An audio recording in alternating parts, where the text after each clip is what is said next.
বিশ্বনাথত ঝাৰখণ্ড মুক্তি মৰ্চাৰ বৃহৎ গণসমাৱেশ। এই গণসমাৱেশত ঝাৰখণ্ডৰ মুখ্যমন্ত্ৰী হেমন্ত সোৰেনে অংশগ্ৰহণ কৰে। অসমত নতুনকৈ জন্ম লাভ কৰা জয় ভাৰত পাৰ্টি আৰু ঝাৰখণ্ড মুক্তি মৰ্চাৰ মাজত মিত্ৰতা হ'ব বুলিও আজিৰ সভাত ঘোষণা কৰা হয়।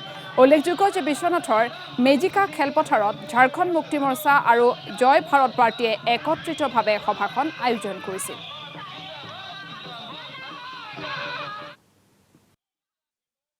असम के सभी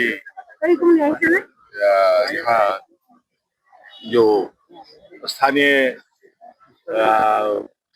कार्यकर्ता हैं, नेता हैं, वो भी साथ। अभी देखते हैं क्या क्या होगा।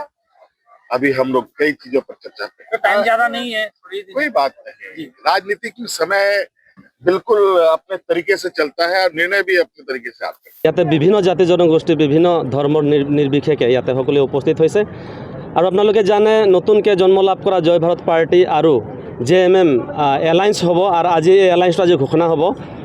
আপোনালোকে জানে অসমত বহুত সমস্যা আছে, বহুত কাম কৰিব লগা আছে। আপোনালোকে জানে অসমৰ মেইন সমস্যা আছে বানপানী ৰোধ কৰাৰ কাৰণে আজিৰ এই বৰ্তমানৰ চৰকাৰ কোনো ধৰণৰ তেওঁলোকে পদক্ষেপ হাতত লোৱা নাই আৰু এই অসমতে বিভিন্ন জাতি জনগোষ্ঠী সৰু সৰু জাতি জনগোষ্ঠীৰ বিভিন্ন ইস্যু আছে। এই ইস্যু ওপৰত কোনো ধৰণৰ বিজেপি চৰকাৰে কাম কৰা নাই। असम के सभी